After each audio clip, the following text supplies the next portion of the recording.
प्रिय श्रोताओं, साहित्य के सफ़र में कहानियों के साथ साथ व्यंग का भी विशेष स्थान है, जिन्हें सुनकर और पढ़कर मानव वास्तविकता का परिचय एक मनोरंजक ढंग से प्राप्त कर लेता है। तो प्रसिद्ध व्यंगों के इस अनुपम सफ़र में आज हम सुनते हैं व्यंग सम्राट श्री हरिशंकर परसाई जी का प्रसिद्ध व्यंग 10 दिन का अनशन। तो लीजिए, प्रारंभ है व्यंग। आज मैंने बन्नू से कहा, देख बन्नू, दौर ऐसा आ गया है कि संसद, कानून, संविधान, न्यायालय सब बेकार हो गए हैं। बड़ी बड़ी मांगे अनशन और आत्मदाह की धमकी से पूरी हो रही है। 20 साल का प्रजातंत्र ऐसा पक गया है कि एक आदमी के मर जाने या भूखे रह जाने की धमकी से 50 करोड़ आदमियों के भाग्य का फैसला हो रहा है। इस वक्त तू भी उस औरत के लिए अनशन कर ही डाल। बन्नू सोचने लगा। वह राधिका बाबू की बीवी सावित्री के पीछे कई सालों से पड़ा है। भगाने की कोशिश में एक बार पिट भी चुका है। तलाक दिलवाकर उसे घर में नहीं डाल सकता, क्योंकि सावित्री बन्नू से नफरत करती है। वह सोचकर बोला, अगर इसके लिए अनशन हो भी सकता है। मैंने कहा, इस वक्त हर बात के लिए हो सकता है। अभी बाबा सनकीदास ने अनशन करके कानून बनवा दिया है कि हर आदमी जटा रखेगा और उसे कभी नहीं धोएगा। तमाम सिरों से दुर्गंध निकल रही है। तेरी मांग तो बहुत छोटी है, सिर्फ एक औरत के लिए। सुरेंद्र वहीं बैठा था। वह बोला, यार कैसी बात करते हो? किसी की बीवी को हड़पने के लिए अनशन होगा? हमें कुछ तो शर्म आनी चाहिए, लोग हंसेंगे। मैंने कहा, अरे यार, शर्म तो बड़े बड़े अनशनियों साधु संतों को नहीं आई। हम तो मामूली आदमी है। जहाँ तक हंसने का सवाल है, गौरक्षा आंदोलन पर सारी दुनिया के लोग इतना हंस चुके हैं कि उनका पेट दुखने लगा है। अब कम से कम 10 सालों तक कोई आदमी हंस नहीं सकता। जो हंसेगा वो पेट के दर्द से मर जाएगा। बन्नू ने कहा, सफलता मिल जाएगी? मैंने कहा, यह तो यीशु बनाने पर है। अच्छा बन गया तो औरत मिल जाएगी। चल, हम एक्सपर्ट के पास चलकर सलाह लेते हैं। बाबा सनकीदास विशेषज्ञ है। उनकी अच्छी प्रैक्टिस चल रही है। उनके निर्देशन में इस वक्त 4 आदमी अनशन कर रहे हैं। हम बाबा सनकीदास के पास गए। पूरा मामला सुनकर उन्होंने कहा, ठीक है, मैं इस मामले को हाथ में ले सकता हूँ। जैसा कहूँ वैसा करते जाना। तू आत्मदाह की धमकी दे सकता है? बन्नू काँप गया। बोला, मुझे डर लगता है। जलना नहीं है रे, सिर्फ धमकी देना है। मुझे तो उसके नाम से भी डर लगता है। बाबा ने कहा, अच्छा तो फिर अनशन कर डाल, यीशु हम बनाएंगे। बन्नू फिर डरा। बोला, मर तो नहीं जाऊंगा? बाबा ने कहा, चतुर खिलाड़ी नहीं मरते। वे आँख मेडिकल रिपोर्ट पर और दूसरी मध्यस्थ पर रखते हैं। तुम चिंता मत करो, तुम्हें बचा लेंगे और वह औरत भी दिला देंगे। आज 11 जनवरी। आज बन्नू आमरण अनशन पर बैठ गया। तंबू में धूप दीप जल रहे हैं। एक पार्टी भजन गा रही है, सबको सन्मति दे भगवान। पहले ही दिन पवित्र वातावरण बन गया है। बाबा सनकीदास इस कला के बड़े उस्ताद हैं। उन्होंने बन्नू के नाम से जो वक्तव्य छपाकर बंटवाया है वो बड़ा जोरदार है। उसमें बन्नू ने कहा कि मेरी आत्मा से पुकार उठ रही है कि मैं अधूरी हूँ। मेरा दूसरा खंड सावित्री में है। दोनों आत्मखंडों को मिलाकर एक करो या मुझे भी शरीर से मुक्त करो। मैं आत्मखंडों को मिलाने के लिए आमरण अनशन पर बैठा हूँ। मेरी मांग है कि सावित्री मुझे मिले। यदि नहीं मिलती तो मैं अनशन से इस आत्मखंड को अपनी नश्वर देह से मुक्त कर दूंगा। मैं सत्य पर हूँ, इसलिए निडर हूँ। सत्य की जय हो। सावित्री गुस्से से भरी हुई आई थी। बाबा सनकीदास से कहा, यह हरामजादा मेरे लिए अनशन पर बैठा है ना? बाबा बोले, देवी उसे अपशब्द मत कहो। वह पवित्र अनशन पर बैठा है। पहले हरामजादा रहा होगा, अब नहीं रहा।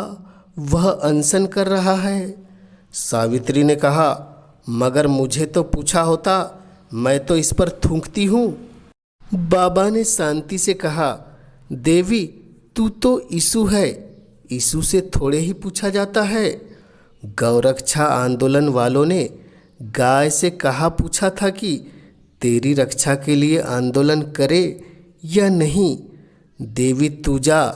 मेरी सलाह है कि अब तुम या तुम्हारा पति यहाँ न आए। 1-2 दिन में जनमत बन जाएगा और तब तुम्हारे अपशब्द जनता बर्दाश्त नहीं करेगी। वह बड़बड़ाती हुई चली गई। बन्नू उदास हो गया। बाबा ने समझाया, चिंता मत करो, जीत तुम्हारी होगी। अंत में सत्य की जीत होती है। आज 13 जनवरी है। बन्नू भूख का बड़ा कच्चा है। आज तीसरे ही दिन कराहने लगा। बन्नू पूछता है, जयप्रकाश नारायण आए? मैंने कहा, वे 5वें या 6ठे दिन आते हैं। उनका नियम है, उन्हें सूचना दे दी है। वह पूछता है, विनोबा ने क्या कहा इस विषय में? बाबा बोले, उन्होंने साधना और साध्य की मीमांसा की है, पर थोड़ा तोड़कर उनकी बात को अपने पक्ष में उपयोग किया जा सकता है। बन्नू ने आंखें बंद कर ली और बोला, भैया जयप्रकाश बाबू को जल्दी बुलाओ। आज पत्रकार भी आए थे, बड़ी दिमाग पच्ची करते रहे। पूछने लगे, उपवास का हेतु कैसा है? क्या वह सार्वजनिक हित में है? बाबा ने कहा, हेतु अब नहीं देखा जाता। अब तो इसके प्राण बचाने की समस्या है। अनशन पर बैठना इतना बड़ा आत्म बलिदान है कि हेतु भी पवित्र हो जाता है। मैंने कहा, और सार्वजनिक हित इससे होगा? कितने ही लोग दूसरे की बीवी छीनना चाहते हैं, मगर तरकीब उन्हें नहीं मालूम। अनशन अगर सफल हो गया तो जनता को मार्गदर्शन करेगा। आज 14 जनवरी है। बन्नू और कमज़ोर हो गया है। वह अनशन तोड़ने की धमकी हम लोगों को देने लगा है। इनमें हम लोगों का मुंह काला तो हो जाएगा। बाबा सनकीदास ने उन्हें बहुत समझाया। आज बाबा ने एक और कमाल कर दिया। किसी स्वामी रसानंद का वक्तव्य अखबारों में छपवाया है। स्वामी जी ने कहा है कि मुझे तपस्या के कारण भूत और भविष्य दिखता है। मैंने पता लगाया है कि बन्नू पुनर्जन्म में ऋषि था और सावित्री ऋषि की धर्मपत्नी। बन्नू का नाम उस जन्म में ऋषि वनमानुष था। उसने 3000 वर्षों के बाद अब फिर नरदेह धारण की है। सावित्री का इससे जन्म जन्मांतर का संबंध है। यह घोर अधर्म है कि एक ऋषि की पत्नी को राधिका प्रसाद जैसा साधारण आदमी अपने घर में रखे। समस्त धर्मप्राण जनता से मेरा आग्रह है कि इस अधर्म को न होने दे। इस वक्तव्य का अच्छा असर हुआ। कुछ लोग धर्म की जय हो नारे लगाते पाए गए। एक भीड़ राधिका बाबू के घर के सामने नारे लगाने लगी थी। राधिका प्रसाद बोले, पापी है, पापी का नाश हो, धर्म की जय हो।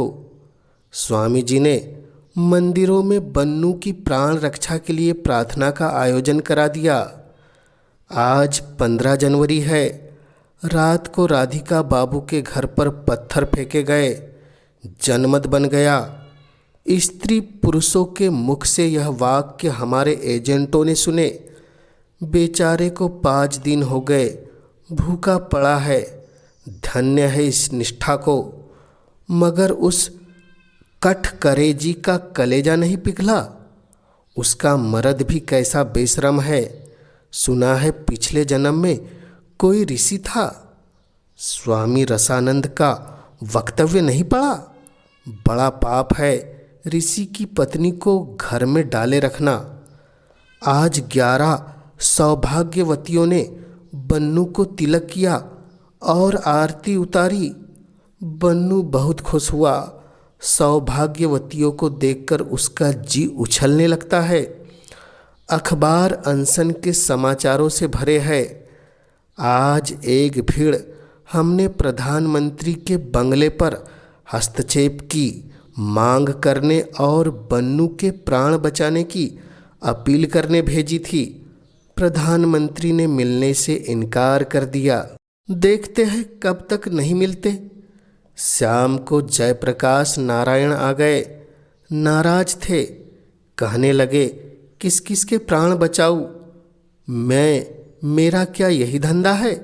रोज कोई अनशन पर बैठ जाता है और चिल्लाता है, प्राण बचाओ। प्राण बचाना है तो खाना क्यों नहीं लेता? प्राण बचाने के लिए मध्यस्थ की कहाँ जरूरत है? यह भी कोई बात है? दूसरे की बीवी छीनने के लिए अनशन के पवित्र अस्त्र का उपयोग किया जाने लगा है। हमने समझाया, यह यीशु जरा दूसरे किस्म का है। आत्मा से पुकार उठी थी।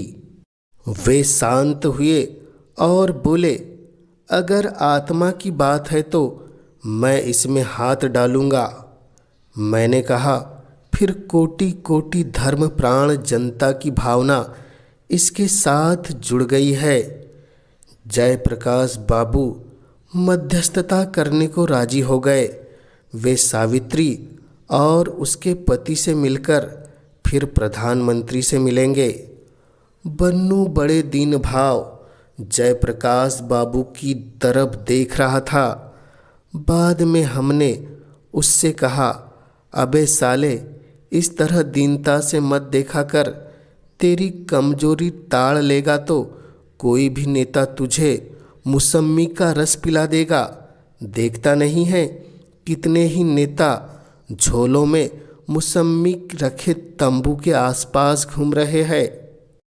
आज 16 जनवरी है। जयप्रकाश बाबू की मिशन फेल हो गई। कोई मानने को तैयार नहीं है। प्रधानमंत्री ने कहा, हमारी बन्नू के साथ सहानुभूति है, पर हम कुछ नहीं कर सकते। उससे उपवास तोड़वाओ, तब शांति से वार्ता द्वारा समस्या का हल ढूंढा जाएगा। हम निराश हुए। बाबा सनकीदास निराश नहीं हुए। उन्होंने कहा, पहले सब मांग को नामंजूर करते हैं, यही प्रथा है। अब आंदोलन तीव्र करो।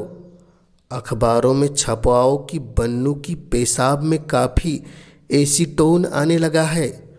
उसकी हालत चिंताजनक है। वक्तव्य छपवाओ कि हर कीमत पर बन्नू के प्राण बचाए जाए। सरकार बैठी बैठी क्या देख रही है? उसे तुरंत कोई कदम उठाना चाहिए जिससे बन्नू के बहुमूल्य प्राण बचाए जा सके। बाबा अद्भुत आदमी हैं। कितनी तरकीबें उनके दिमाग में है। कहते हैं, अब आंदोलन में जातिवाद का पुट देने का मौका आ गया है। बन्नू ब्राह्मण है और राधिका प्रसाद कायस्थ। ब्राह्मणों को भड़काओ और इधर कायस्थों को ब्राह्मण सभा का मंत्री आगामी चुनाव में खड़ा होगा, उससे कहो कि यही मौका है ब्राह्मणों के वोट इकट्ठे कर लेने का।